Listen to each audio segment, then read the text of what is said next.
Welcome back to another Point of Interest video. I'm your co-host C Diesel, and I have the normal guys with me today. Professor E, King of the Comics, Ethan Murphy. I have Lelouch V, OG Big Blurred, all the great nicknames we have. How y'all doing today, Let brothers? it go. Like, Never. I refuse. Uh, Today, guys, for this topic of this POI, we're getting into Deus Ex Machina. I cannot speak today. Deus Ex Machina is the topic for today. For people that aren't aware what that is, the literal translation is a person or thing that appears or is introduced into a situation that is artificial in a sense. So we're usually a contrived solution to a problem. I did not know the term was that old. So we have our writing savant, Professor E, here to kind of give us his definition of that phrase in reference to film writing and things of that nature, because I'm not sure if they both mean the exact same thing. Sure.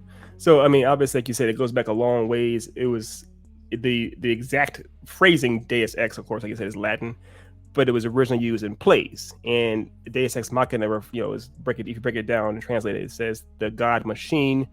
It was literally used in plays where it was essentially to end Correction. God from machine is what I'm saying. God from machine. God from the machine, my bad. God from the machine. Well, how are you going to break it down? But basically, Ghost in the Machine. or Ghost in the Machine. This has gone off topic and off the rails in epic time here. But the basic breakdown of it was simply that to try to wrap up a play that may have been off the rails itself, they would bring in the quote unquote machine of God or God machine, whatever you want to call it, to try to fix everything real quick and make sure that somehow things worked. Like you mentioned before, it was contrived, which just means that it was far-fetched or didn't quite work, but they wouldn't care because it had to go home. So, are the floppy disks through all the 90s Deus Ex Machina? Oh my gosh. Like the floppy disk that everyone had to just plug into the machine in the boss's lair to save the world? Yes, so it can be, yeah. Typically, it's a it can be. Typically, a Deus Ex Machina is something that's just like bad. It really doesn't. It's blatantly like the writers themselves or whatever the production team didn't exactly have a real solution. And in the 24th hour, like we gotta do something. How can we get out of this? I don't know. Let's do this. Okay, done. So yeah, you can say those floppy So disks could be it, or the magic hole that they curved the bullet down the Death Star is a Deus Ex Machina. no, that's That's not. That's written in. not.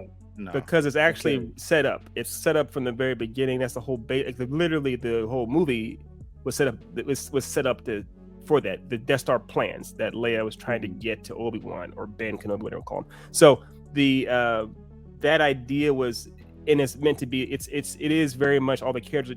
The main characters themselves are trying to do it. It's a big event, and it is a long shot, but it does pay off. A Deus Ex Machina would be something like. I'm just going to go hypothetical real quick. Let's say that Batman is fighting his ass off to take down Bane in Gotham City, and then all of a sudden Clayface shows up, and they're both beating him up to pieces, and Batman's about to die, and all of a sudden, out of nowhere, Superman just drops in and on top of Bane's head and then blows away Clayface, and that's it. Then it ends. It's like that's a Deus Ex Machina. It's like something like it's 100% a god machine shows up at the very last second to wrap things up or save the day in a way that comes out of nowhere, and that's the biggest difference. So it's when it's bad. So that's the monkey mech that came from Batman Ninja. Possibly, Wow.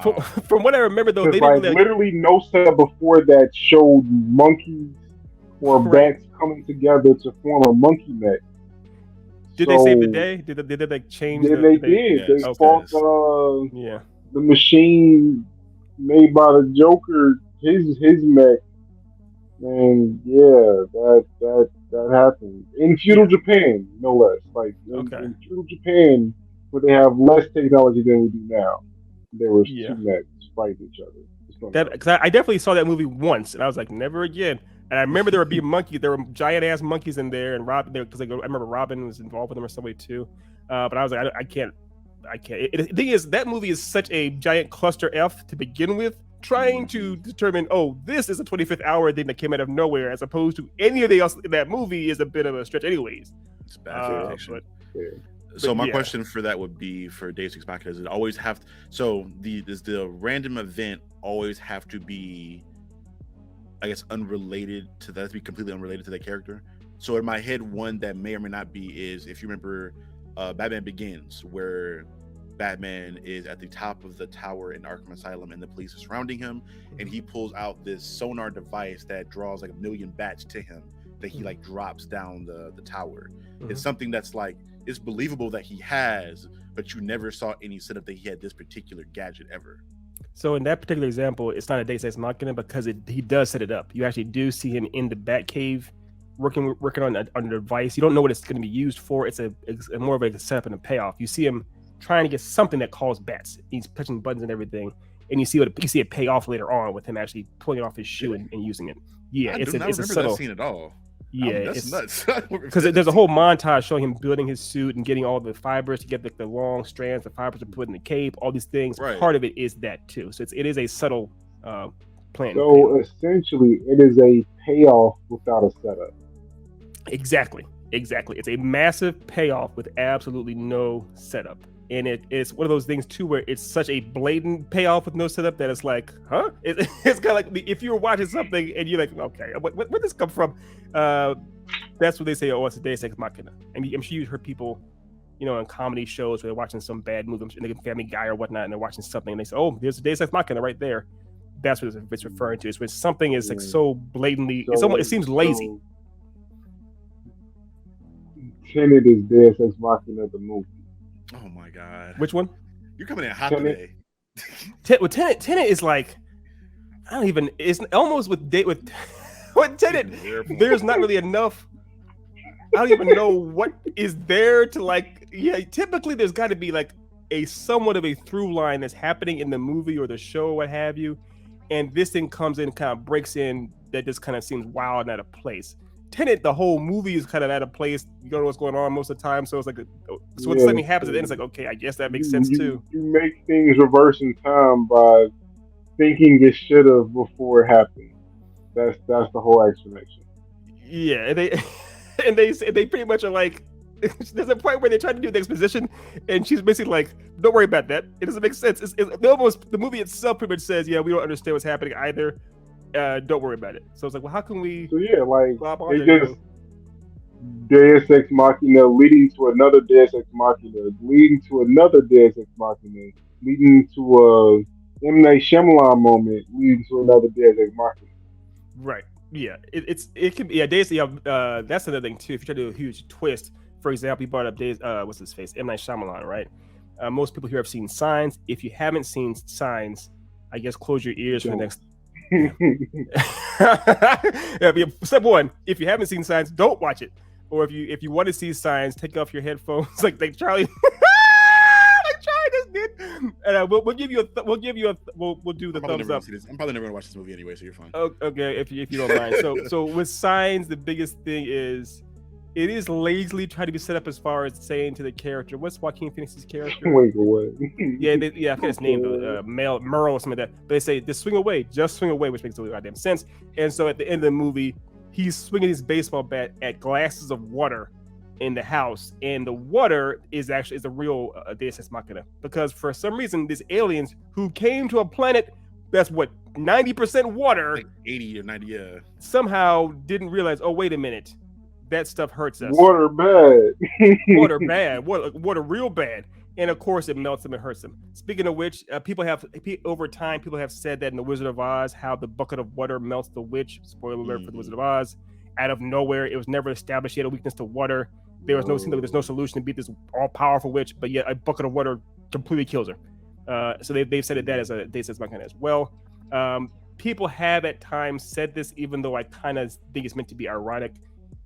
In Toy Story 3, there's a part where the main characters are getting ready to get incinerated in the trash, basically, right? At the dump, and out of nowhere, a claw comes down and picks them up. The claw. However, it was set up in the very first movie by those three aliens. They kept saying the claw. They are separated from the crew earlier in the movie, so it does add up. It's not completely out of nowhere, but I have heard people mention that they say, "Oh, that's Deus Ex Machina." So to get into the play a little devil's advocate here, as far as maybe a potential good Deus Ex Machina are examples of that. I think, again, correct me if I'm wrong, but I'm thinking about like Attack on Titan in the first episode, in which Eren Yeager is eaten outright. Well, not the first, was it the first or second episode? One of the very few first episodes It was where like he that. just he's just maybe straight up second. eaten, Yeah. and then he just transforms into a Titan. Right. Up until the show, up until that point, maybe in a trailer you may have seen that, but up until that point, there's no inclination that he has the ability to transform, or that or that can anyone transform into does. a Titan. Yeah, that anyone can do that kind of thing. I see what you're saying, but I would push back mainly because it is such a major plot point. It was something that the writer did intend to happen. It was meant to be dramatic for dramatic effect. Where you're like, oh my gosh, what could possibly happen to save this guy? So it was a dramatic reveal as opposed to a Deus Ex Machina. So a Deus Ex Machina has to have like a time constraint on it. Like it can't be at the beginning of a story, or it can't be like it has to be at the end of a story near the resolution. Yes, because it's meant to be literally the god machine that fixes everything at the very end out of nowhere. So if it doesn't do that, it's not really a Deus Ex Machina. And also, like Eren Yeager, that was but spoiler alert, obviously everyone knows that's very, very early on in the series. It's a major plot point for the whole overall show or manga. Another one would be, have y'all seen Saving Private Ryan? No, I've seen parts of that whole thing. Love that movie. Which one? It's a great movie. You could say that that's kind of a Deus Ex Machina, even though it is set up somewhat. They try to call in the cavalry when they're trying to hold the bridge later on in the movie. But what happens is just close your ears, Dev. There's a part where Tom Hanks is like pretty much, he's been gunned up. He's pretty much getting to die, and he pulls out a handgun to shoot a tank that's approaching him. He's just popping off shots from 9mm at a tank. And it looks like all hope is done, and all of a sudden a plane drops down these bombs. Like in the last second, it drops these bombs on the tank and saves his life. It doesn't. Well, I mean, it kind of saves him. He's already done. I mean, he's already done. But yeah, but you get what I'm saying. Though it's kind of like that came out of nowhere, saves him, and it kind of helps wrap things up. You could argue that's a Deus Ex Machina. You could argue that's kind of that's the nature of one. At the last second, something out of nowhere comes in to save the day. That wasn't necessarily. That's completely beyond the range. Another thing that happens too with Deus Ex Machina's fam is they are out of control. They're beyond the means of the characters that are involved with it. So, like I mentioned, the Batman example with Superman. Batman obviously would never ask Superman for help. It has happened before in different situations where pretty much Superman can hear what's happening and he knows his friend's in trouble or what have you. He'll just drop in to save Batman unasked. But it's beyond Batman's control to make Superman show up. It's beyond Tom Hanks's control to drop a bomb on a tank approaching him. In the Wizard of Oz, these characters had no knowledge that the water would do anything to this witch. It was just random luck. So those kinds of situations are Deus Ex Machina. So a question I have for a particular genre of media when it comes to anime, right? Would you consider like transformations in certain aspects to be certain Deus Ex Machina, like something like the demon transformation, like Yu Yu Hakusho? I wouldn't say the Super Saiyan because I guess they do allude to that early on with Vegeta, but even then, kind of like you said, like these are transformations that these characters have no control over. Like you saw Goku train for months to years, his whole life, and he only got this transformation after a traumatic event happened. Right, which is wild because he's been through plenty of traumatic events and seen people die before now up until that point. I would. In this, I'm gonna let Otis take over this because I know he's getting ready to say, but it's something that Stan and Otis talk about all the time in Bleach, for example. As far as what they call the pulls, the big old the butt pulls, where it's like, oh no, how can we possibly survive this? I have an idea. I'll just magically do this right now. So what? So Otis, you can talk about that. I mean, I was just gonna go power of friendship. Like, yeah, that's like essentially the biggest Deus Ex Machina. It's like, oh yeah, I couldn't beat you before, but for my friends, yeah, power up and I win now. Yeah, power ups like that out of nowhere that are unfounded and unearned. That's a big word. If they're unearned, they do fall into the category of Deus Ex Machina. But if, like you said, though, with Goku or, in Dragon Ball Z, we see that character training a lot. And the concept of a Super Saiyan has been set up for a while. So when it happens, you're like, oh, okay, that's what it is. And that's what's going on. I get you. So on that same accord, then, the kind of going on based off the power of friendship thing, would you not, because from my perspective, it's somewhat based on reality to an extent, like especially in sports, you'll see we've seen plenty of moments, at least me and Otis, with basketball, where you'll see this superstar who is like exhausted or who's like amped up on adrenaline, and they do this random feat of athleticism that they could not replicate again. It was just because whatever you could call it, a power of friendship, because the team chemistry is so crazy, or the heightened sense of atmosphere where they, like, for example, for anybody that's an NBA fan, like player Giannis Antetokounmpo in like the 2021 finals, this man, granted he's a freakish athlete already, but he takes one step from the almost a 3-point line and goes from the 3-point line / free throw line all the way to the rim to get a block in one step. It was like mid range, but yeah. And it's something that like I've in my life, in my 20 years of watching basketball from birth, from in the womb, I've never seen anyone able to do that before, and I've never seen that player able to replicate that event again. Right. So again, the power of And friendship. it wasn't like even like but a it wasn't. full step. It was like a rotation. Like he just facing one way, slightly turns and is there like 5 feet away. Yeah, and he won a but championship off that play. Like it's like a storybook moment that right. you But don't, you can't replicate those kind of moments. No, but the thing about it is, like you mentioned before, Giannis was always a phenom. People always love Giannis. He was always. It is 100% believable that Giannis could pull that off, and we've seen him do amazing things before that too. And he, like you said, he's a freakish athlete. So him doing that, we may not have seen him do that exact feat, but him doing it does track. It's like, okay, yeah, it's pretty much like seeing Goku go Super Saiyan. It's like, yeah, based off of everything else up to that point, it's 100% believable.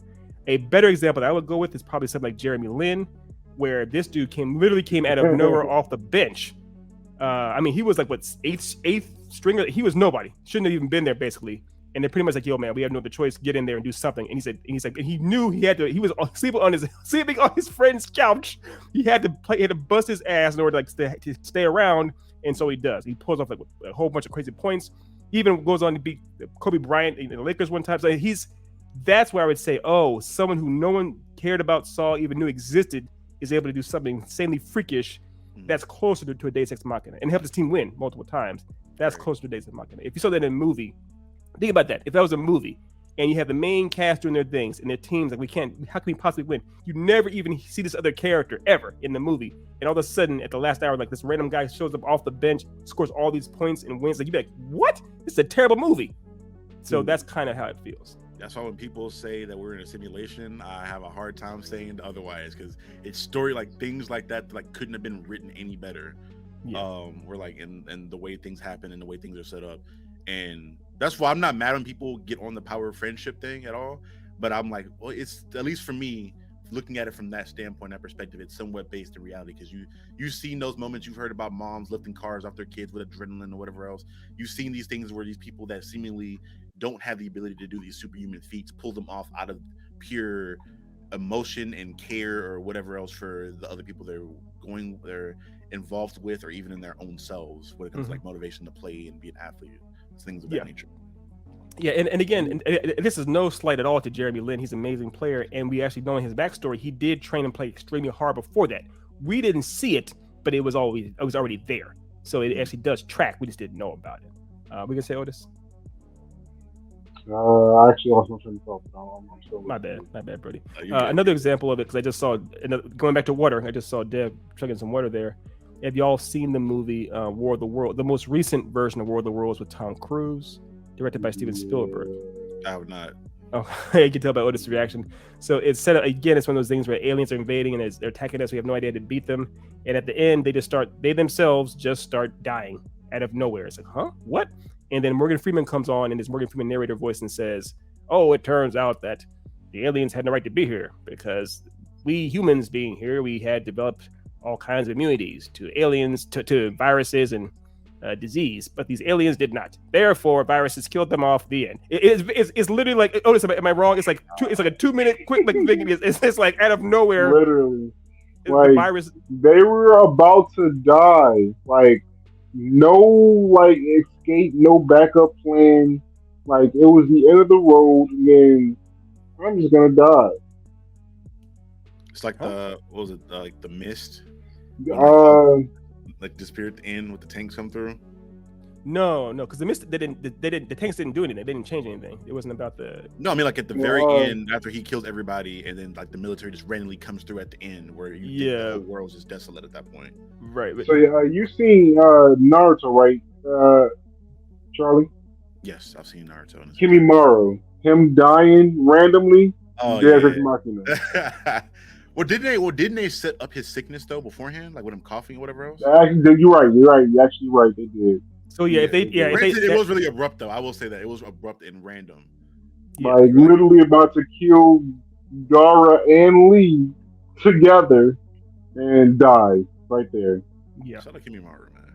But so when those things happen, where it seems like, if that's a good indicator right there, fam. If you're wondering if it's a Deus Ex Machina, if you're like, oh my gosh, I have no idea, they're the heroes or characters are back into a corner, and you have no idea how they're gonna survive and get out of it, and then some random thing out of nowhere happens to save the day. It's like, and your immediate reaction, your knee-jerk reaction is, that's a Deus Ex Machina. When you're like, when the audience is left dumbfounded by the characters getting saved by something, it's a Deus Ex Machina. You know? The bottom line here is this is something to avoid in your writing. Yes. Please set up before you pay off. Exactly. Every time.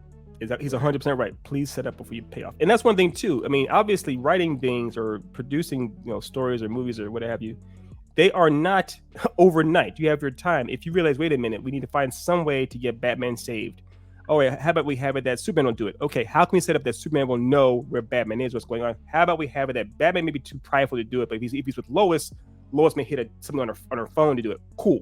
Let's have that go. Let's do that then. Let's have it that we see Lois hit something on her phone a few minutes earlier, so when Batman's fighting his ass off and Superman shows up, it makes sense and it tracks. It's that out of nowhere, it all comes together. And there was something like that, kind of, in World's Finest, where Batman is doing everything he can to fight off these robots with Lois at the Daily Planet. And for some reason, I can't remember what happens to Superman, but Superman's on the other side of like town fighting something. And Batman's doing everything he can to slow down this one robot. And it seems like he's going to lose, basically. And out of nowhere, Superman does slam down on top of the robot. But the thing about it was, Superman knew where Batman was going. Superman knew that Batman was going to be with Lois at the Daily Planet. So it all tracks that he would go there anyways. It just so happens that Batman was still there at the time and it saved him. So before we get ready to close out, just to kind of play devil's advocate here, because we talk about this with every plot device we talked about or brought up in POIs up to this point. Is there no context in which you can utilize a Deus Ex Machina in a positive light? Yes, there is. Comedies. It works really, really well in comedies. I'm not sure if y'all have seen it. Y'all old enough to even know what it is, but in the movie Monty Python and the Holy Grail, yes, you see one for Dev? Okay. That one at the end, it's very. There's a part where they're like charging at each other, and it's like, oh my gosh, be a huge big battle. Who's gonna win? How can this possibly end? In a very modern, it's meant to be set obviously in like the Dark Ages or whatnot, medieval period.